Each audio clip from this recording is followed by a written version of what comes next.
Hey guys, good morning. Happy Wednesday. It's Daryl here. It is 7 a.m. here in Connecticut. I've had a tough 24 hours. I don't know if it was a stomach flu or food poisoning or what, and I'm just coming out of it right now. I didn't plan on doing a video this morning, but I really need to talk about something. Um, I talked a lot about the Black Lives Matter movement and defunding the police and everything, and I want to take a step back and just let other people that know better talk about that for a couple of days. Honestly, I don't know a whole lot what it's like to be a black man or a police a cop. So I'm gonna take a step back from that. I basically said what was on my mind, and I do that because I think a lot of other people feel like I do. Sometimes angry, confused, and it's just to start a dialogue. That's why I do these videos basically. All right, what I wanted to talk about on the news this morning here in Connecticut. Now, Connecticut is a very liberal state. We've been blue for years, going back into the 70s, I think, or 60s even. Yeah, into the 60s. We're very integrated, racially mixed. You wouldn't imagine there to be, there's racism across this whole country, but this just happened yesterday. Okay, let me tell you, in Bloomfield, two incidents in Bloomfield. Now, Bloomfield is it has a higher percentage of African American people, mixed professionals, working people. It's a suburb of Hartford. And just like how other groups, I'm guessing this, but I'm guessing just like how other groups, there was a French area back in the early '60s, an Italian area, Irish area, and there's an area like this whole town that is a higher percentage African American, and it's a great little town. I used to deliver there. I used to deliver when I was a truck driver, and it was one of my favorite stops. Anyway, back to this two incidents yesterday. A mother and her 8-year-old son were at the. I'll just name it. I won't say the name. It's a pawn shop on a major highway that runs in from Hartford to Bloomfield, and a white man came up to an 8-year-old boy and his mother. They were looking for bicycles for the 8-year-old, and repeatedly confronted them and just called them the N-word over and over. And the mother's on TV this morning talking about how her little boy's got to live with this now. It almost, it bothers me. It more than bothers me. Another incident in Bloomfield yesterday. There was a young black man working landscaping, cutting lawns in Bloomfield in his neighborhood, and he had seen the same car following him. I don't know if it was for several days, but definitely that day. And this white man, pulled up behind him and came up to him, confronted him, asked him for his driver's license, and ended up pointing a gun at this black man, this young black guy, just out cutting lawns. And he told the police, this is where it just gets even worse. He told the police he saw a suspicious vehicle.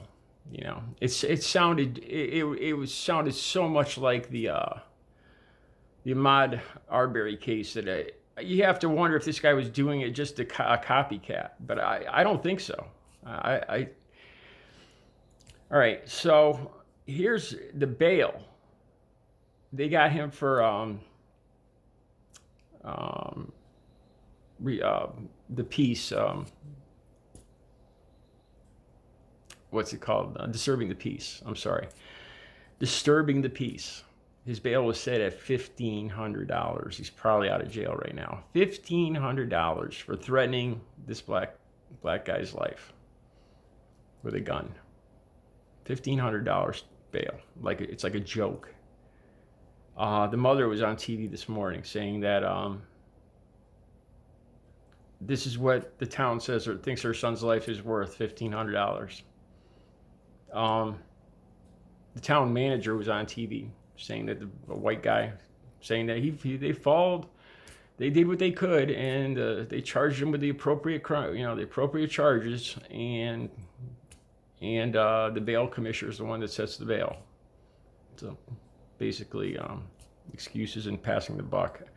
I'll give you my gut feeling. I didn't like him right off the bat. The town manager.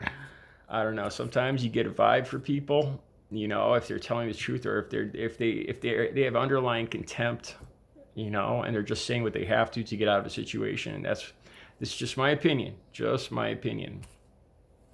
I wasn't even going to make this video today, but these two incidents just yesterday here in Connecticut, a very liberal, integrated state, mixed, all races, relatively few incidents. And, I have to wonder what was going through this guy's head, the guy that was following this black guy. And you're in a, I'm guessing that Bloomfield is probably over 50% African American, so it's common to see. It's not like it was a town that had, this kid belonged there. I say kid, but I think he's over 18. The guy that was mowing the lawn. I have to wonder, is this one of those people that were that's stubbornly against all this? Is that his point? I don't know.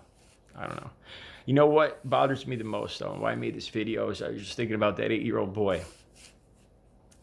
I was thinking stuff that happened to me.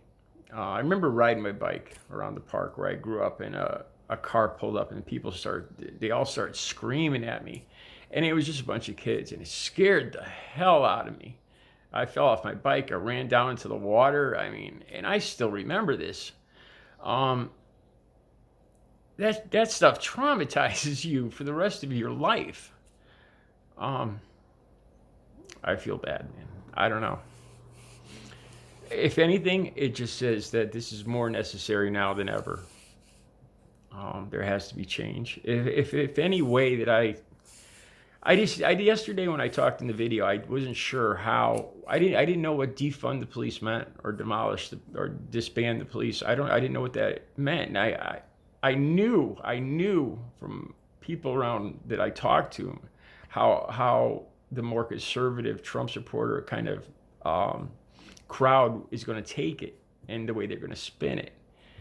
And I just wanted to get some clarification on what we're talking about. Because otherwise there's going to be a backlash. That's what I was afraid of yesterday. But you know what? After the stuff I saw on TV today, screw the Trump supporters, screw the conservatives. This stuff's got to happen. This isn't cool, to say the least. All right. You guys have a good Wednesday.